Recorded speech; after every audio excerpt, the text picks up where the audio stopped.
राजस्थान की 7.5 करोड़ जनता हमारे संवेदनशील मुख्यमंत्री जी के फैसले से बेहद खुश है और ये बजट बहुत ऐतिहासिक बजट है।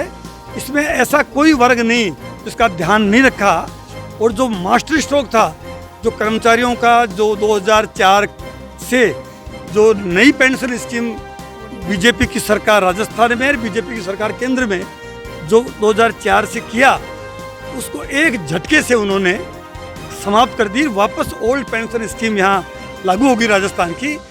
राजस्थान पर्यटन विकास निगम के अध्यक्ष धर्मेंद्र सिंह राठौड़ का अजमेर में कई जगह हुआ स्वागत अभिनंदन। राजपूत समाज, जय अम्बे माता मंदिर कमेटी, नर्सिंग भर्ती 2018 संघर्ष समिति, बार काउंसिल, माध्यमिक शिक्षा बोर्ड सहित अन्य संगठनों ने किया स्वागत। राजस्थान पर्यटन विकास निगम के हाल ही में अध्यक्ष बनाए गए धर्मेंद्र सिंह राठौड़ का रविवार को अजमेर में अनेक स्थानों पर भव्य स्वागत व अभिनंदन किया गया। जयपुर से अजमेर आते वक्त जयपुर रोड पर कांग्रेसी कार्यकर्ताओं के द्वारा शानदार स्वागत किया गया। इसके बाद राजस्थान नर्सिंग भर्ती 2018 संघर्ष समिति की ओर से रेड क्रॉस सभा भवन में आरटीडीसी चेयरमैन धर्मेंद्र सिंह राठौड़ का भव्य स्वागत करते हुए मुख्यमंत्री द्वारा की गई बजट घोषणा के लिए उनका आभार जताया गया। आरटीडीसी चेयरमैन का राजपूत समाज की ओर से कुंदन नगर स्थित मेजर शैतान सिंह राजपूत छात्रावास व शिक्षण संस्थान में भी भव्य स्वागत समारोह आयोजित किया गया। संस्थान के अध्यक्ष सुमेर सिंह शेखावत व क्षत्रिय प्रतिभा विकास एवं शोध संस्थान के अध्यक्ष भवानी सिंह मुंडरू के नेतृत्व में समाज बंधुओं ने धर्मेंद्र सिंह राठौड़ का साफा माला पहनाकर तलवार भेंट कर भव्य स्वागत किया। कार्यक्रम के दौरान बार काउंसिल के अध्यक्ष, रेवेन्यू बार अध्यक्ष, माध्यमिक शिक्षा बोर्ड कर्मचारी संघ के अध्यक्ष सहित अन्य समाज बंधुओं की ओर से भी राठौड़ का अभिनंदन किया गया। इससे पूर्व आरटीडीसी में जय अम्बे माता मंदिर कमेटी की ओर से कमेटी अध्यक्ष व वरिष्ठ नागरिक कल्याण बोर्ड के उपाध्यक्ष राजेश टंडन की ओर से धर्मेंद्र सिंह राठौड़ का जोरदार स्वागत किया गया। मीडिया से बात करते हुए आरटीडीसी चेयरमैन धर्मेंद्र सिंह राठौड़ ने कहा कि लोकप्रिय व संवेदनशील मुख्यमंत्री अशोक गहलोत द्वारा जो बजट पेश किया गया है वह बजट ऐतिहासिक है और उस बजट का अनुसरण आने वाले समय में दूसरे राज्यों के मुख्यमंत्री भी करने पर मजबूर होंगे, क्योंकि वर्षों से आंदोलनरत राज्य कर्मचारियों की मांगों को पूरा करने की जो घोषणा मुख्यमंत्री ने की है उससे पूरे प्रदेश भर के राज्य कर्मचारियों में खुशी का माहौल है और सभी जयपुर आकर मुख्यमंत्री का आभार व्यक्त कर रहे हैं। उन्होंने कहा कि बजट घोषणा वर्ष 2022-23 में राज्य कर्मचारियों के लिए पुरानी पेंशन योजना पुनः लागू करने, एसीपी एवं विभिन्न निगम बोर्डों में 7वें वेतनमान की घोषणा जैसी घोषणाओं की कोई उम्मीद इस बजट में नहीं कर रहा था, लेकिन मुख्यमंत्री अशोक गहलोत ने सभी कर्मचारी संगठनों और प्रदेश भर के लाखों कर्मचारियों के भविष्य को ध्यान में रखते हुए ऐसी घोषणा की जिससे लाखों कर्मचारियों में उनके परिवार लाभान्वित होंगे। उन्होंने आरोप लगाया कि भाजपा के नेता मुख्यमंत्री द्वारा पेश किए गए बजट से घबराए हुए हैं और अनर्गल व अनाप शनाप बयानबाजी कर रहे हैं।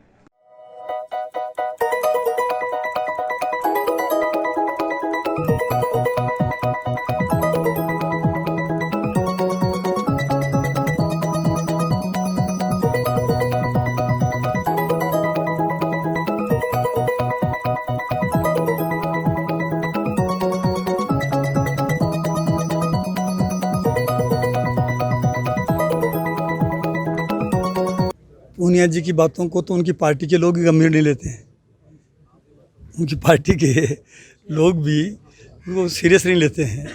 पूनिया जी क्या है कि इतनी जो लोकप्रियता है अशोक गहलोत जी की, हमारी सरकार की, और अब चूँकि पूनिया जी के अध्यक्ष रहते हुए सारे तो उपचुनाव हार रहे हैं। पूनिया जी के अध्यक्ष रहते हुए आंदोलन करते किरोड़ी मीणा, पूनिया जी दुखी हो जाते हैं। वसुंधरा जी नहीं घूमती है, पूनिया जी दुखी हो जाते हैं। 7-7, 8-8 मुख्यमंत्री के चेहरे बड़े घूम रहे हैं। तो पूनिया जी की पार्टी में इतना ज़्यादा कन्फ्लिक्ट्स है कि पूनिया जी को ये लग रहा है शायद कि कहीं मुझे हाईकमांड हटा नहीं दे, तो इसलिए वो उनको बोलना पड़ता है। इसलिए गलती पूनिया जी की नहीं है। मैं आपको बताना चाहता हूँ कि राजस्थान की 7.5 करोड़ जनता हमारे संवेदनशील मुख्यमंत्री जी के फैसले से बेहद खुश है और ये बजट बहुत ऐतिहासिक बजट है। इसमें ऐसा कोई वर्ग नहीं जिसका ध्यान नहीं रखा और जो मास्टर स्ट्रोक था, जो कर्मचारियों का जो 2004 से जो नई पेंशन स्कीम बीजेपी की सरकार राजस्थान में और बीजेपी की सरकार केंद्र में जो 2004 से किया, उसको एक झटके से उन्होंने समाप्त कर दी, वापस ओल्ड पेंशन स्कीम यहाँ लागू होगी राजस्थान की। इस बात को बीजेपी के नेताओं को चिंता है कि ये राजस्थान एक मॉडल बन गया और अब उन पर दबाव बढ़ेगा, कि मोदी जी पर भी बढ़ेगा और भाजपा शासित जितने राज्य हैं उन पर ये दबाव है कि वो भी राजस्थान मॉडल, अशोक गहलोत जी का मॉडल को वो पूरे देश में लागू करें। भारत सरकार की नौकरियां हों चाहे अलग अलग राज्यों में हों, उनकी करनी और कथनी में बहुत फ़र्क है। वो बहुत फासिस्ट लोग हैं, एंटी किसान हैं, एंटी मजदूर हैं, एंटी कर्मचारी हैं। मतलब ये कह सकता हूँ मैं कि राजस्थान में 2023 में अशोक गहलोत जी के नेतृत्व में सरकार फिर बनेगी और यही हाल मोदी जी का भी रहा तो 2024 में जब चुनाव होंगे तो पता पड़ेगा उनको कि राहुल गांधी जी जो पार्लियामेंट में भी, देखो सच्चाई आखिर सच्चाई होती है, सच्चाई परेशान हो सकती है लेकिन सच्चाई हार नहीं सकती। 7 साल का जो कार्यकाल मोदी जी का, क्या हालत हो गई निजीकरण की। किसान आंदोलन बैठा रहा 1 साल और तीनों वो जो बिल थे उनको लेना पड़ा। एफडीआई पूरे रेलवे में, हवाई जहाज में, हवाई अड्डों में सारा निजीकरण कर दिया है। सरकारी कर्मचारी, गुजरात में आप जाके हालचाल पूछो, जिस गुजरात मॉडल की बात कर रहे हैं वहाँ का सरकारी कर्मचारी क्लास 4 से लेके वहाँ की स्टेट सर्विस तक बहुत दुखी है। और आप पूरे ऑल इंडिया सर्विसेज में देख लो। तो अब उनको काम करना पड़ेगा, युवाओं को रोज़गार देना ही पड़ेगा। अब ये झांसाबाजी नहीं चलेगी, ये जुमलाबाजी नहीं चलेगी।